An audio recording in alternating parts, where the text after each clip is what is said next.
We're going to talk about Native literature, particularly about Oklahoma and Native women writers in Oklahoma. Yeah, it's because Native women write about our experiences and our lives. Of course, all of the issues that everyone has brought up come up in Native literature in one form or another, and we've got a rich history with Native women writing in Oklahoma. In fact, the first novel written by an American Indian woman and published, Wainema, was written by a Creek woman, Alice Callahan, in I think 1891. So we've got a long history of that, and the concerns that she wrote about in that book dealt with social justice issues, and the same sort of social justice issues we're still struggling with attempts by non-natives to assimilate the main character, Wainema Harjo, who's a young girl in the book who befriends her non-native teacher, Genevieve Weir. And so they struggle with Indian rights issues and with rights for women in general in that book. And we see that on through today with writers like Joy Harjo, also Creek, a well-known poet, award-winning poet, jazz musician, has got a play. Joy deals with a lot of issues of domestic violence in her work and women's struggles. I think particularly of social issues that we see in a poem like Deer Dancer, or in a poem like The Woman Hanging from the 13th Floor Window as well. So we see that in her work. We see it, these environmental concerns in the work of Chickasaw writer Linda Hogan, who does a lot of writing about the imbalances that we're seeing in nature from a Native perspective and a Native science approach. And in fact, Linda Hogan's very involved in the Native science community. Leanne Howe, whom you mentioned, and while she writes about the history of Native people in the state of Oklahoma and goes from before removal with books like Shell Shaker, where she's looking at a Choctaw family, the Billies, in a pre-removal in Mississippi in the 18th century, and then looking at their descendants today in Oklahoma in 1991. She's writing about history, about corruption, intertribal corruption, and things coming in from the outside influences leading to corruption. But she's also writing about Native science, because there's a strong implication in that book that we are literally our ancestors in some sense, that we're recycled in some way. And then in a book like Miko Kings, which is on one hand about Indian baseball in Ada, Oklahoma in 1906, and about an older Indian gentleman in a nursing home in 1969. But it's really a quantum mechanics book at the same time. I mean, one of my students wrote out an equation on the board to explain the title of the book, and it actually worked. So it's very Native science based, but we've got lots of Native women writing now in the state. Less known writers as well, Annette Arkakita, she's Oto Missouri and Creek playwright, Juanita Patapony, a Comanche poet and artist. We've got Margaret Behan, who at least originates from Oklahoma, Cheyenne Arapaho short story writer. So there's a lot of diversity in what's going on in Native women's writing.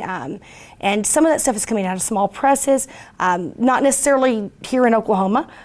Some of them, like Mongrel Empire Press, have a history of being in Oklahoma and may return to Oklahoma, but some of them are presses like Aunt Lute, and some of them are major university presses as well. I would like to reflect on some of your points you've brought up about Native literature and the sciences that are written into Native writers. One of the challenges I've been faced with as a social scientist in the geography field is acknowledging the relationship between Native studies and geography or political ecology or even climate science.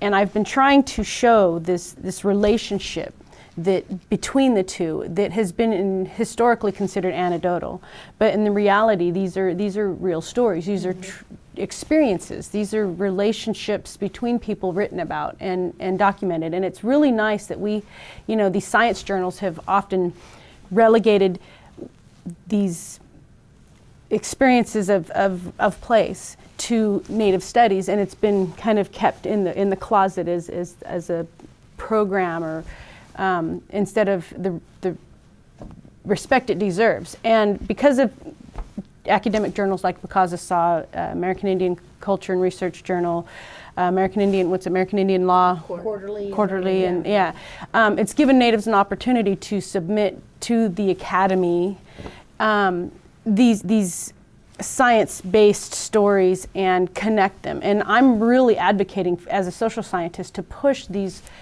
relationships, these acknowledgments between the disciplines, because it's so critical that these disciplines get recognized and acknowledged and given the respect they deserve, because there is a lot we can learn from both directions. I think it has somewhat to do between differences between, and I'm going to use a big word, epistemology. Oh, absolutely. And pedagogy in Native communities, because we're talking about coming from cultures where our entire life was a classroom. Mm-hmm. We were and of course we do this today. We're always continually learning. But in Western academia, we tend to segment things out, and you're going to go learn this subject here, and you're going to learn this subject in this class, and this subject in this class, when I don't know that that's how any of us as humans actually function. But certainly stories being attached to place and the knowledge that is embedded in those stories.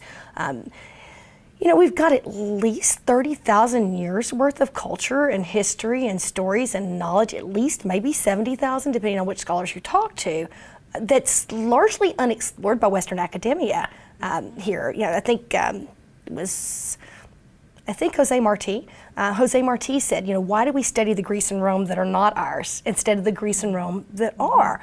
So, this is one of the nice things about Native studies. I was blessed before I taught here to teach in the third oldest Native studies department in existence at the University of Lethbridge in Alberta. Mm-hmm. And we're just beginning, when I left there, to work on these things. How do we learn from place?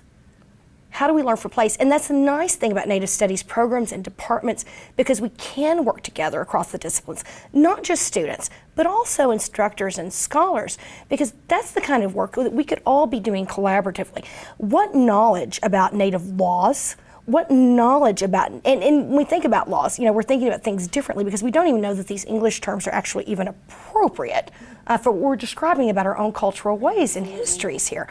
But our ways of living in balanced ways in this universe with each other, where we're conducting ourselves with respect towards other entities, human or not, where we're acknowledging that these relationships exist, and you can't have something happen to one party in a relationship without it affecting all the other parties in a relationship, and that we're supposed to have reciprocal relationships that work together. These things are embedded in our stories. They're embedded in artifacts. They're embedded in that knowledge. Native knowledge is embedded in all kinds of aspects of our culture, because we didn't express things in the same ways necessarily that Western academia does. Things are expressed through story and through lived experience, and they're encoded in everything around us, and things as simple as moccasin patterns. There's a great deal of knowledge that's just been left untouched, that the time has come that these things are brought to the table, so that kind of discourse is going on, that dialogue is going on between Western academic structures and this huge knowledge base that the world needs. Honestly, if we're to survive as a planet, if we are going to work together to ensure that common survival and the kinds of things that we're concerned about as Native writers all the time and Native scholars, and as Native women and Native mothers, what are we leaving for future generations? What's going to be here for future generations? That's a conversation.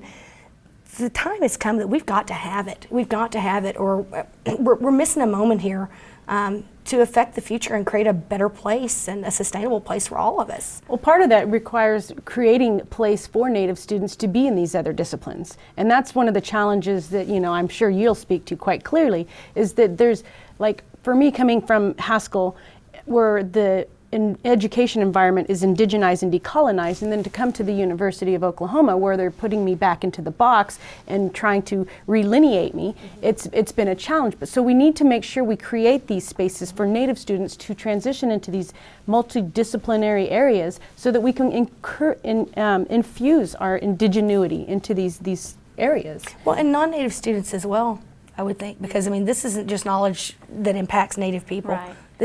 All of this impacts, and I think that that's one of the dangers with the Academy, is that non-Native people don't see how Native studies perhaps impacts their lives. But not just Native studies. I think Native people. That's right. Native people and Native knowledge, they don't see how that's relevant, and that's what we're really talking about, is relevancy on a number of levels. And so the things that you're talking about, not just Native students, but Native scholars. And so the struggles you're talking about in terms of being in the sciences, I've experienced in education. So it's the legitimizing Native knowledge, and across so many disciplines. And it's the reason that Native American Studies is often kind of relegated back here, is because it's still challenged, and in terms of the academy, not quite accepting that we have legitimate knowledge as Native people. And I experienced that as a scholar in education, the way that I write, the way that I discuss issues for Native students, but you're right. We do have that knowledge, that understanding. We do have theories, and even though from a Western perspective and from the Academy's perspective, it's not necessarily considered legitimate because it's not written. So when we talk about the oral tradition, when we talk about that knowledge being passed down through stories, I think Brian Brayboy, who came up with tribal critical race theory, talks about our stories as theory. And because our stories are theory, they are legitimate knowledge, and the indigenous knowledge is legitimate. And so I think that that's something that we continually push for, and as a scholar, both as a professor and then also our students as scholars, push back against constantly, to really, I guess, push the issue that our knowledge is legitimate, our knowledge as Native people is valuable, and we have something to offer.